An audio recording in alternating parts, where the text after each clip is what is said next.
Hello, and welcome back to The Sapling, a podcast discussing plants, insects, food, and people. I'm your host, Dr. Jelagat. Many, including the Kenyan authorities, are trying to get their hands on one of Kenya's traditional drinks, Busaa. Given each group has different intentions. Busaa is a brew that has been consumed for generations in some African communities, especially in Kenya, but continues to cause a divide between the have and the have-nots, as well as the government and the people.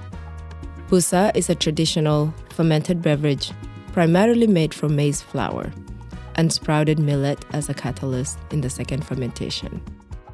Before maize became widely available in Kenya, Busaa was made from millet, sorghum, and other grains native to East Africa.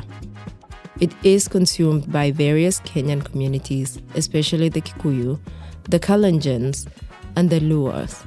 Busaa plays a significant role in many social rituals, ceremonies, and communal gatherings. As Busaa holds cultural and traditional significance in Kenyan ceremonies, my grandmothers were very dedicated to teaching me how to make a perfect brew. My excitement to learn stemmed from both the culture and my interest in the science behind the process.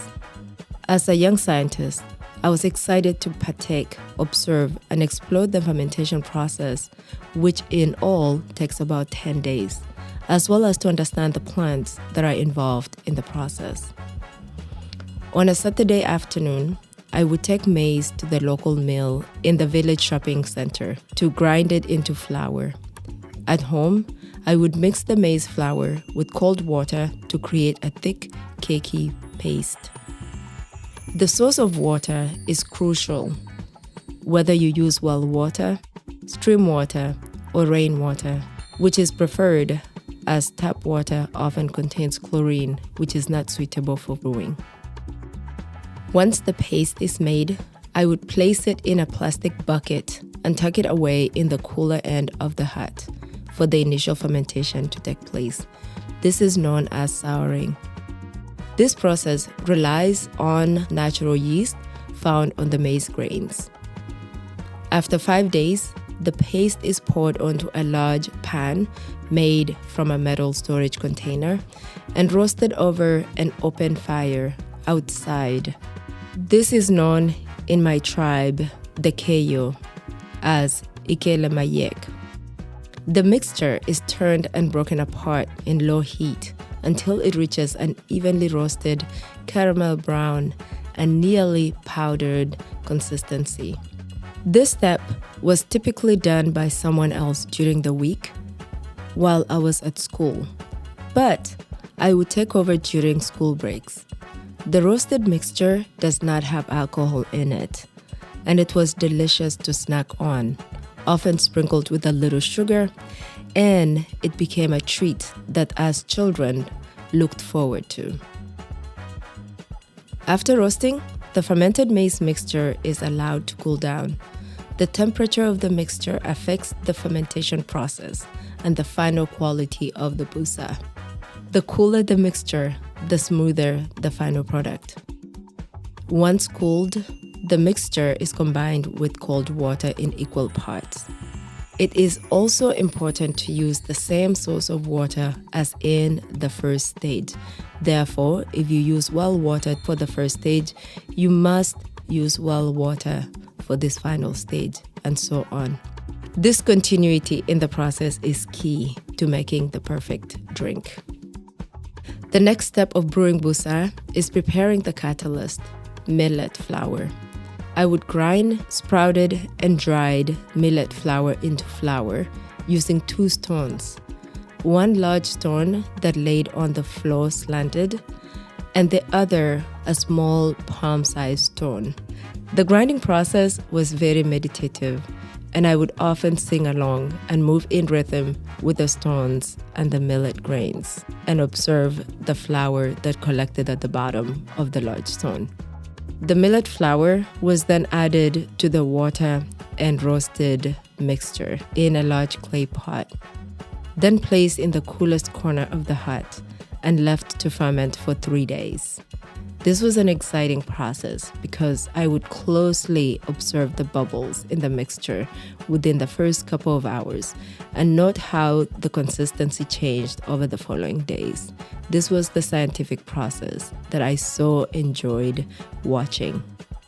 On day 3, my mother or another woman in the family would take over as the brew would be ready.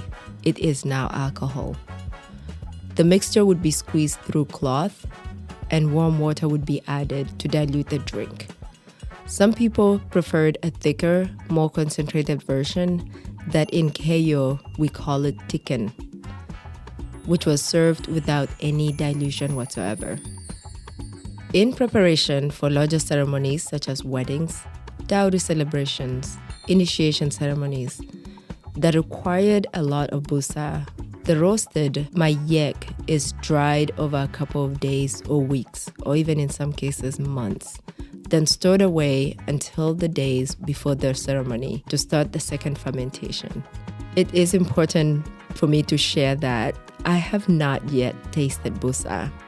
The process of brewing busaa was entirely a learning process for me from a cultural perspective and from a scientific curiosity.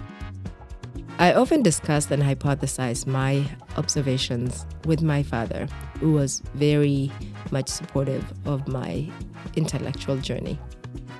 Busaa is often consumed during social gatherings, family events, or communal ceremonies.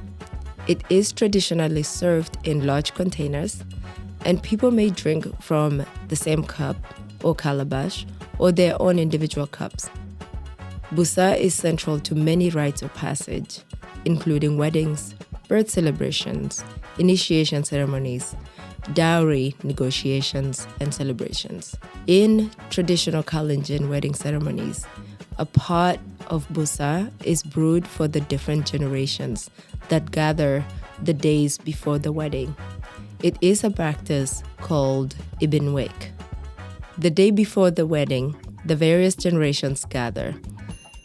Ibinwek among the Kalenjin people are men grouped by categories: Maina, Chuma, Sawe, Gorongoro, Kipkoimet, Kablelaj, Gimnegeo, and Nyongi. Busaa plays an essential role in fostering community bonds. It brings people together to share stories, to discuss current events, and strengthen social ties. For families like mine, busaa was prepared for when friends or extended families visit, and for ceremonies. This often required at least a 10-day notice for preparation. Busaa continues to hold cultural importance in Kenyan communities today, despite modern influences. It remains a symbol of tradition, heritage, and community among the Kalenjin people. But because it's an alcoholic beverage, it should be prepared and be consumed in moderation. Special thanks to our amazing producer, Jonah Yerman, for all his work behind the scenes. Tune in next week. Thanks for listening.